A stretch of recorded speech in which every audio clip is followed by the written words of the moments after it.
Hello, ladies and gents, boys and girls, people of all ages, sexualities, and identities, and welcome back to another Doctor Who review. And today's Doctor Who review is none other than Caerdroia. The Doctor, Charlotte, and Keris start this episode off in the Interzone. Now, the Interzone, for anyone who hasn't been following along so far, is basically this kind of dimension in this divergent universe, which is between the barriers of reality. So, essentially, you pass through it to get from world to world. The Doctor starts off pretty much resting, and the Croaker, who has kind of been this middleman the whole series so far, gets really frustrated with the Doctor that he will not just pass on to the next place. The Croaker keeps arguing with Charlotte and Keris that the Doctor can't sleep in the Interzone, to which Keris and Charlotte sarcastically come out with back, "Oh, but he can because he's doing it." The Doctor then, to add injury to insult, decides to fake going into a bit of a sleep coma. This tricks the Croaker for a very small amount of time, and then the Doctor traps Croaker inside of his mind. He traps him in there to get information about the divergence. Now, the Croaker argues back with the Doctor back and forth that he can't give them too much information because the divergence would kill or hurt him. The Doctor then tricks the Croaker to giving up the location of a planet, and this is Caerdroia.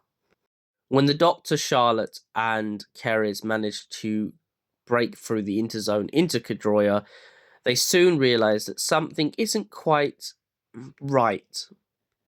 The main thing being that suddenly the Doctor has been split into three. The three Doctors bicker for the second half of the story and pretty much then decide to split up. The grumpy one going with Charlotte, the happy and kind of docile one going with Keris, and our kind of sort of main original Doctor decides to go off in search of the big bad bosses. So it's kind of a reverse version of Inside Out, with happy, angry, and tame. Keris and Happy decide to explore the vast countryside when all of a sudden they come across a beast that Keris can't quite explain but he remembers from his homeland. Charlotte and Angry decide to explore a clock in a universe where clocks and time isn't supposed to exist. She also mocks Angry when the Doctor points out that he has everlasting matches, but they keep seeming to go out. Our main Doctor, or as I like to call him, the original one, finds himself wandering around an office back and forth, getting a headache after every time he asks how he can find the big bad bosses. He keeps getting sent to different places of the main central building. Eventually, all of our friends in this story end up rejoining each other by the third act. They all find themselves in a labyrinth beneath everything, and soon find themselves face to face with a Minotaur. The Doctors soon learn that the Minotaur was put inside of the labyrinth by whoever created the advanced society. They also learn that they have been manipulated as parts of the world seem to be getting more and more pulled from parts of their minds. The group then realises that the Croaker has brought them to the world where the TARDIS is. And by doing this, he has been trying to attack the Doctor on the basis that he has made the biggest mistake ever. It also turns out that the divergence is very, very close to them.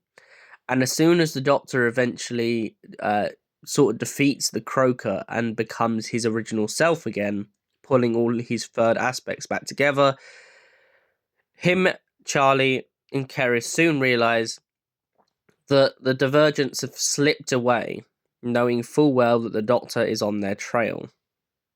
So now our travellers are looking for the divergence to finally find answers to this mysterious universe.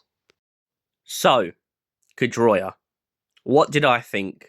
of Caerdroia as an audio and just as a story in general. I absolutely love the comedy. I love the madness of it. 3 doctors in one story and all being the same sort of doctor. I love this idea of um of just a world where everything turns in on itself. I also really, really, really love that the croaker gets punished at the end of this, and I also love the way that the croaker is kind of the main villain of this story. In all the other stories previous to this, the croaker has been a subtle villain, but he's not really had much power. I also like that he kind of is taught a lesson by the Doctor within the first half of this story.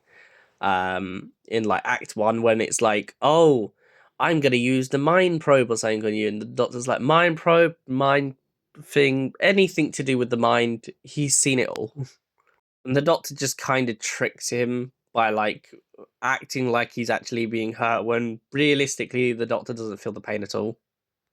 I also kind of like how Charlotte is very flirty with Keris at one point when she sees marble stairs, and she's like, "Oh, Keris, I bet you'd look good in marble." I also like how Keris's relationship with Charlotte it grows stronger as like a kind of sibling archetype, especially when Charlotte starts to do like the silly sibling thing where she's like, "I want to climb up a tree," and Keris is like, "You're not gonna do it. You're gonna fall." And she's like, "Oh, but it's so much fun." And he's like, "Come on." Be serious right now. I also love the juxtaposition between Keris and Charlotte's experiences with both of the other egos of the Doctor. How Charlotte ends up with a grumpy one and she just feels like she's arguing with him all the time. And I also love how Keris has the complete opposite, where it's like, oh, he's happy all the time. And because Keris isn't maybe the most enigmatic character, it's not that he can't be happy, but he doesn't feel like he has to stop and stare at everything he comes into contact with. I also love the coincidence in this story where they're in a labyrinth and all of a sudden the Doctor pulls out a whole wall of string, and the other two start mocking each other and going, "Oh, we could have done that. Oh, we would have done eventually." I also like that Charlotte has this kind of moment with Keris where she has to reinverse the fact that there was a like kind of romantic intention with her and the Doctor at one point, but it's very complicated, and since then they've had to be very amicable about it. And overall, this story is just a really, really fun story, and for that reason, I give it a solid 10 out of 10. Thanks for watching. We'll see you in the next Doctor Who review. Until then, have a great day. Stay beautiful, you absolutely incredible people, and we'll see you soon.